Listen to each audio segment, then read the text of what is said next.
Xin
chào các tay để cảm ơn đội văn nghệ đến từ bản Pagamon ạ.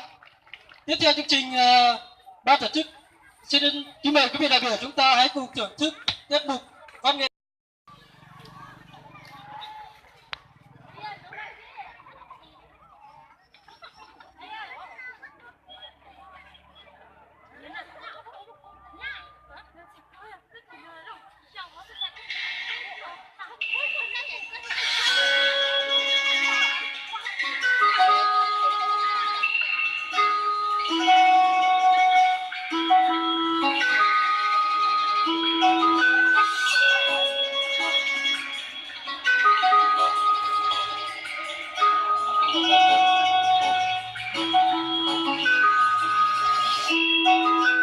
Màn xuân buông hòa vào ánh nắng, gió lạnh mây trắng bay. Nhìn quanh tôi một núi cao, hòa vào mây trời bát ngát. Đường tôi đi một ngàn sắc hoa, con suối reo gọi mời. Người phương xa hãy cùng đến nơi, tay Bắc khi xuân về. Lòng non của mình đón nắng, đón mùa xuân ghé qua. Dùng bậc thang từ xa xa, rừng đào hoa ban thơm ngát. Ở nơi đây họ đón xuân, đơn giản nhưng yên bình. Ai cũng sẽ đến một lần đến nơi, Bắc khi xuân về. Xuân về trên rừng núi, nắng chén ta chúc mừng, cầu một năm bình an, ấm no cho bản làng. Xuân về trên rừng núi, mong suốt năm được mùa, để làng ta được ấm no, hạnh phúc suốt đời.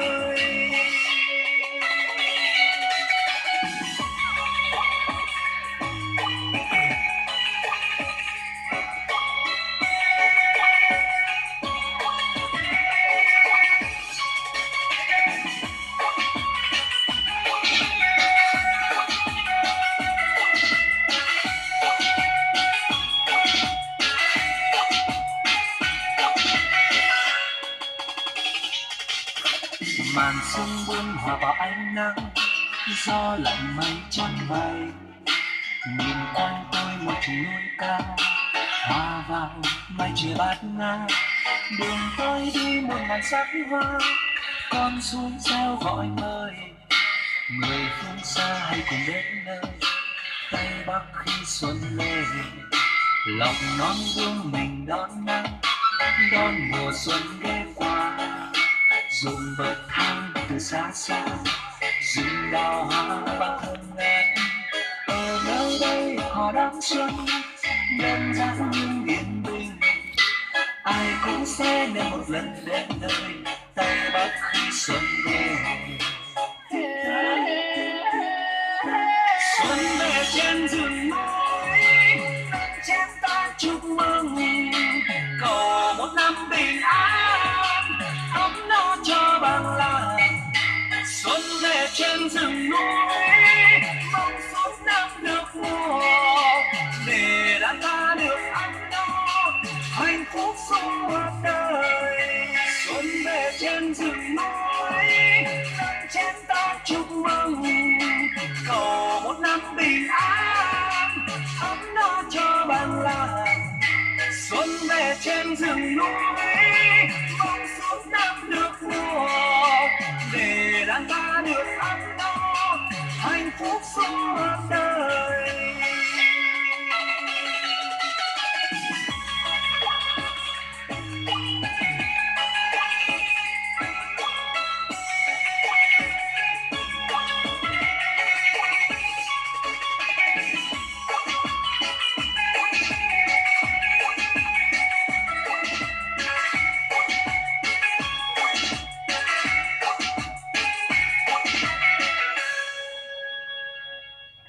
Vâng, một lần nữa xin một tràng vỗ tay thật lớn để cổ vũ cho đội văn nghệ ạ. Vâng, xin chân thành cảm ơn ạ.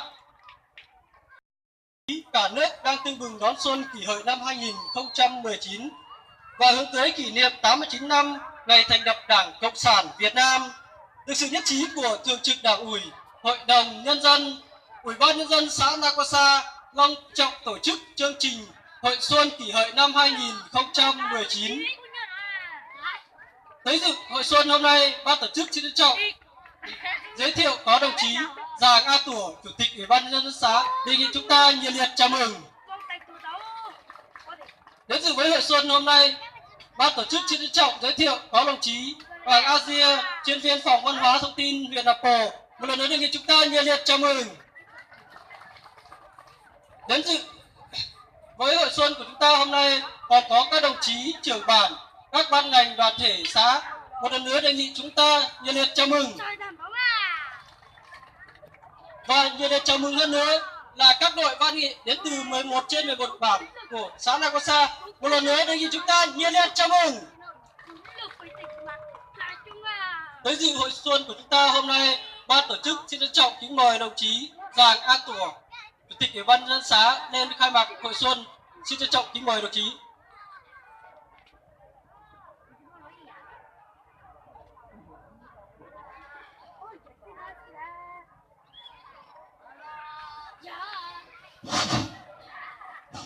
Kính thưa đồng chí Vàng A Dưa, chuyên viên phòng văn hóa huyện Nậm Pồ, kính thưa các quý vị đại biểu, kính thưa toàn thể các đồng chí trưởng bản, quan viên, phó đội trưởng, thưa toàn thể bà con nhân dân. Thay mặt cho cấp ủy chính quyền địa phương xã Nacosa, hôm nay Ủy ban nhân xã Nacosa tổ chức văn hóa văn nghệ thể dục thể thao chào mừng xuân kỷ hợi năm 2019.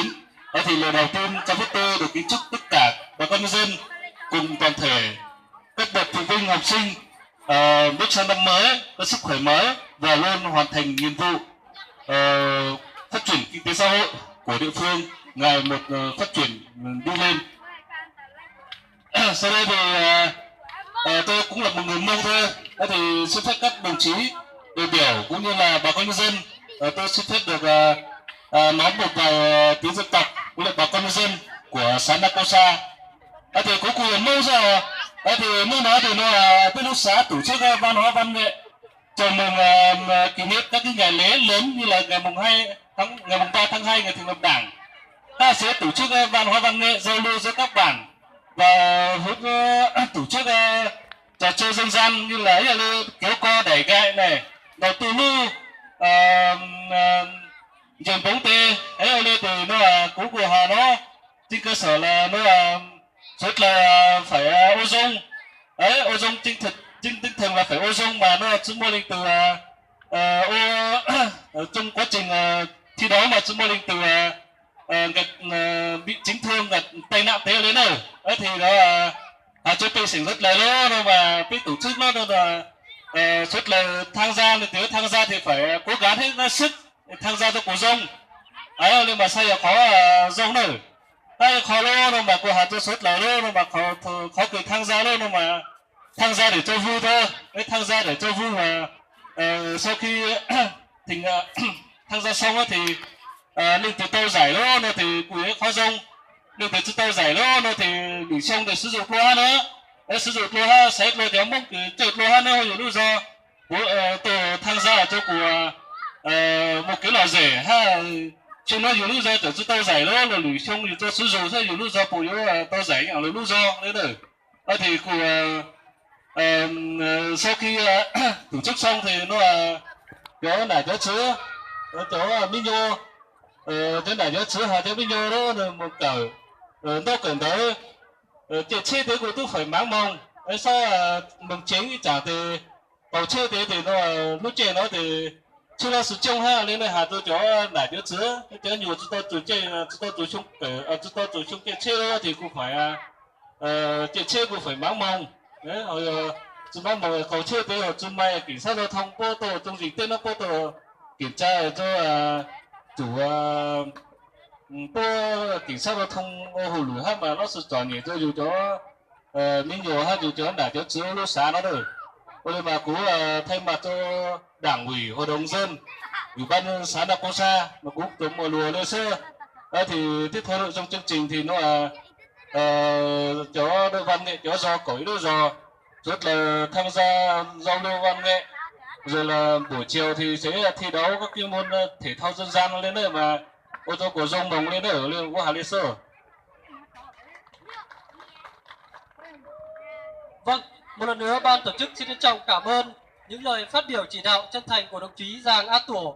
Thay mặt cho ban tổ chức xin trân trọng cảm ơn đồng chí, chúc đồng chí và toàn thể gia đình năm mới sức khỏe, an khang, thịnh vượng.